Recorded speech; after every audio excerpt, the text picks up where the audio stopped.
Hello friends and welcome back for another episode of Indie Impressions. My name is Nick and today we're going to be checking out something known as the Burrow. I have absolutely no idea what this is. I suppose I'd like to return us to the days of me playing games absolutely blindly, like with basically no clue of what genre it even is, and I think this may be sort of the case in this particular one. The little bit I do know about is some sort of a rather short, more experiential type game more than a game type game. I know we've tried to delineate those two options a little bit in the past, but I think this is probably going to fall more on the former than the latter side. Regardless, though, let's check out the credits, and then we'll kick things off. So, short interactive experience, beta version 0.2, designed and developed by Fewer Words, and there's our Fewer Words team. Very good, and we've got some very basic controls here. The Glade left mouse button or key W to look around. Mouse, that's sort of confusing, but okay, whatever, we'll figure it out. The funnel, I don't know what that means, mouse, and the space to look around, mouse, to go, okay, so I guess these are places, okay, got it, and then these are how we control within those places, sort of like when you're looking at, like the controls in Grand Theft Auto or something, where it's got, like, here's the controls in the helicopter, here's the controls when you're swimming, here's the controls when you're on a bike. I guess we're talking about San Andreas. Or, I suppose 4. Could you swim in 4? I think you could. Anyway, let's kick this thing off. I'm kind of curious to know what's going to happen. So here we go.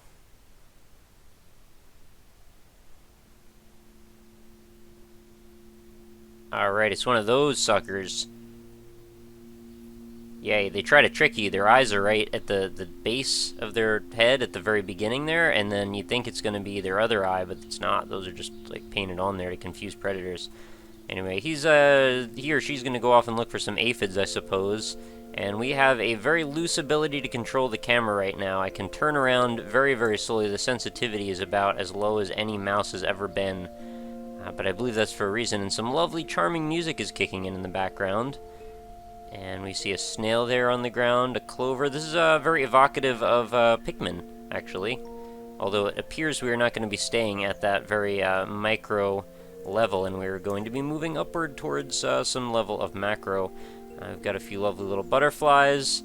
Notice those fronds are actually wiggling a bit. I'm trying not to move too much, but at the same time I want to make sure I don't miss anything.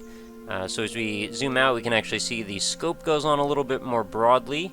Got a fallen large tree limb, or perhaps a whole tree that actually was cut up. Can't really tell the scale yet. That's more of a branch there. Is that just a branch? Very large branch, I suppose. Looks like it's been sitting on the ground for a while. Everything's very naturalistic here. I mean, there are some slight texture seams, as you can probably tell right there, on the edge of the tree on the bark, but, you know, who cares? Definitely not interrupting the flow here, which has so far been very, very comfortable and easygoing and tranquil. Rather soothing as well. This is the type of game I suppose you would boot up and just kick back and enjoy the ambience. There's something just obviously very inherently soothing about nature, and I always really enjoy games that try to take on that feeling to any extent, really. I mean, games like Proteus even, I felt really harnessed that idea quite well. Okay, something seems to be changing here. This isn't quite right. As far as I remember, over trees there does not seem to exist a web in a circle or some sort. Oh my goodness, what is going on here? Okay, are we being transported away from life to another dimension? What are we doing? Maybe this is the Burrow. I was expecting a donkey of some sort. No, apparently not. This Burrow is a little bit scary, actually. I noticed some sort of either rust-looking mysterious substance, or perhaps it was a bit of blood. I'm not sure, but this is all of a sudden a lot less soothing and a little bit more eerie. And I feel, well, personally, like we're going through a series of tubes that may lead to the internet. Oh, okay, what just happened? Did we just come out of the moon? I'm pretty sure that's not how trees work. Alright, everything's all black. I guess we're loading into another area at this point. Oh. Okay, we're coming back. Alright, now I seem to have a little bit more granular control, whereas what I had before seemed to be a little bit goofy. My ability to move around on the earthly realm was definitely hindered to a large degree. So I'm looking around. It seems we were on some sort of an asteroid, and now I'm just noticing there are dozens of other asteroids out in the distance that it looks like we might be able to actually jump over to. Not sure why we want to do that yet, but I'm sure we do want to do some exploration, because that is always why we're here. Alright, so they're very potato-shaped. I have to give them that. Oh, what is that? I thought I just saw a butterfly or something. Maybe I was mistaken. So I can only move with the W key, so I can only go directly in the direction I'm looking in with my mouse. And I guess we should probably just do some hopping if we can. Super Mario Galaxy style, or possibly Souvenir if you tried that one as well. Another very interesting game. Did some experiments with the idea of ephemeral possessions and how they affect your life. Very cool concept. So the ever-growing reaches of space look nearly endless here, but there is a very small asteroid field that it seems we can navigate, and it doesn't seem like we can stray too far around from there. There is this one particular, I don't know if we should call it an asteroid, but some sort of formation going on over here that looks a little different from the others. So obviously I've targeted that as my main goal, because I think all of these, with the exception of the colors being a little different, and that one has the hole in it, which I presume might have been the one we came out of. Oh no, actually a number of them have holes in them. Maybe we want to check that out in a moment as well. But right now I want to check over here and see where the burrow takes us. Is there more? Is there more nature? I want to see more of that. No? Okay, so this doesn't seem to want to let me shoot myself over to there. Maybe I have to be positioned in a better angle? I'm not sure. I'm sort of missing, though, the ambience and the sense of wonder that we had when we were down on the planet a moment ago. I think it was largely just due to the obviously identifiable location, and also the fact that there was some music playing. Right here, I think there is not really much ambience, although, you know, space and all, sound doesn't really work. Can I go in this little cubby hole here? Oh, it just shoots me back out, apparently. So maybe I cannot. So is there somewhere else to go? I mean, we can just sort of wander around in space for a while.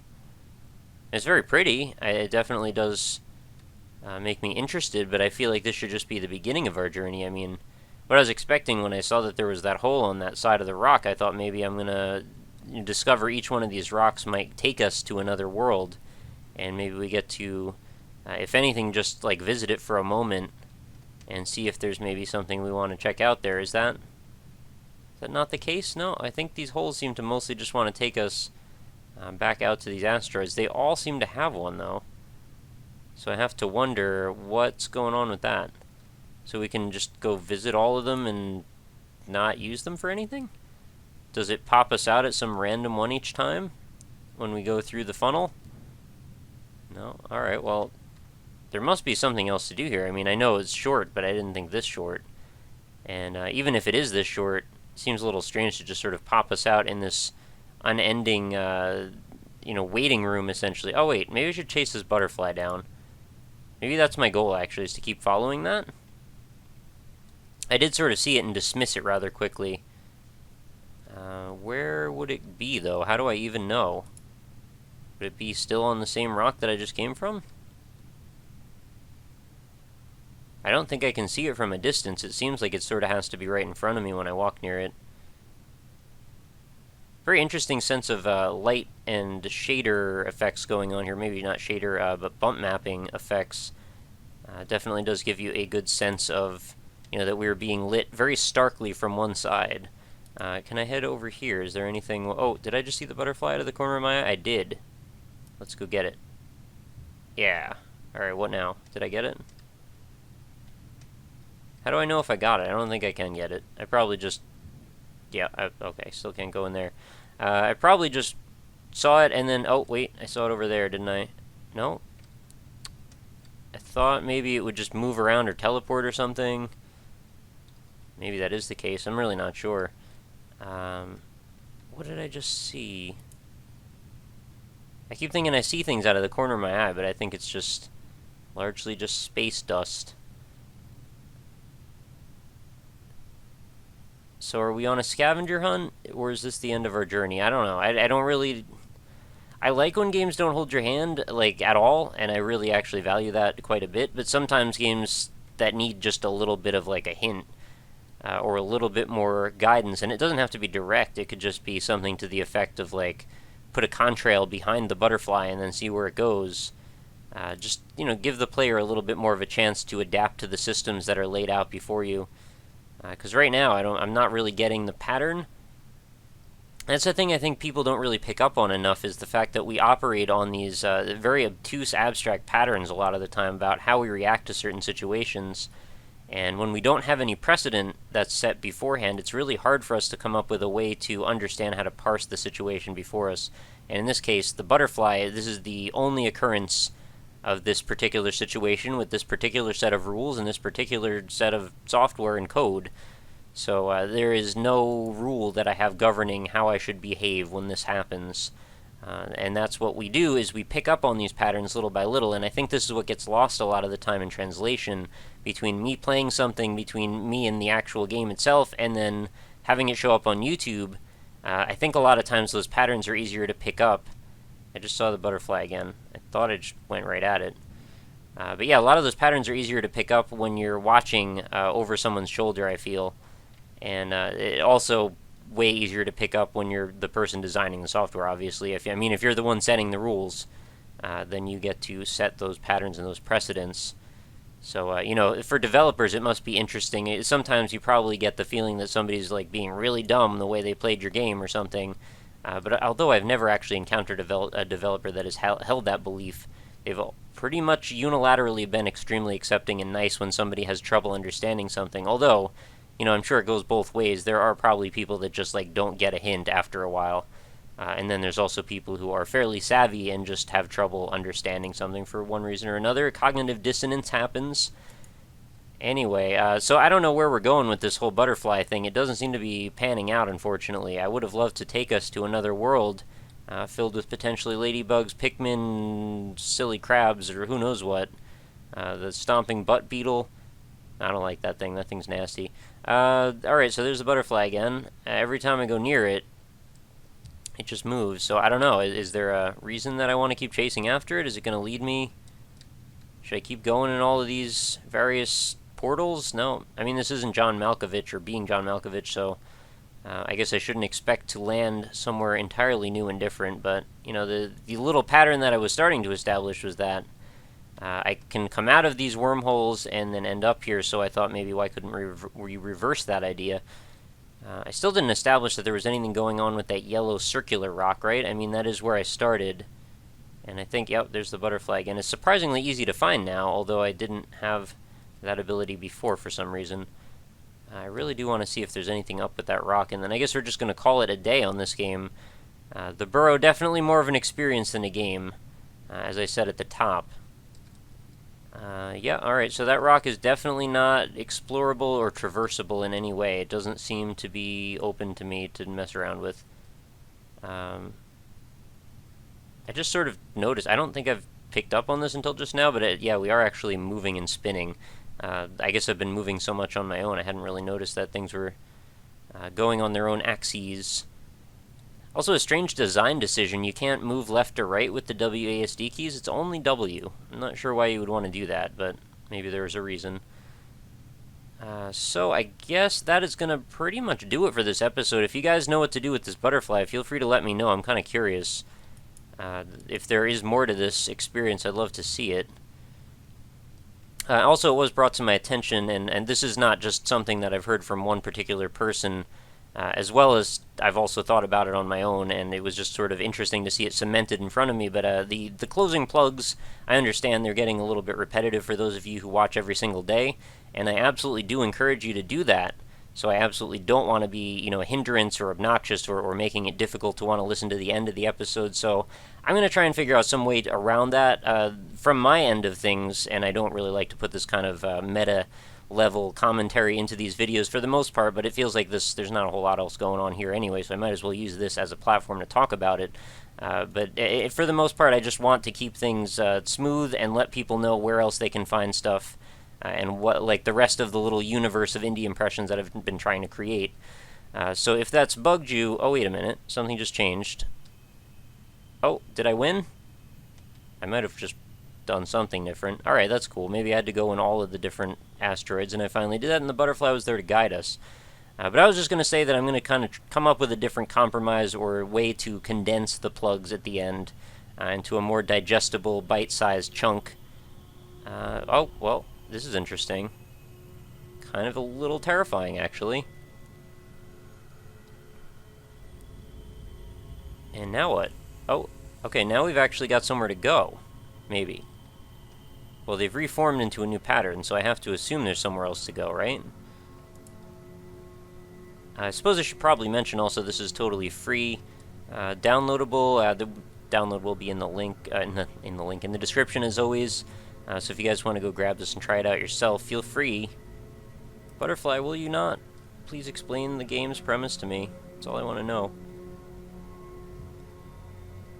Now we do have a little bit of ambience and music going on in the background. I have to wonder if that is relevant or coincidental, or just a set of, rules for pacing.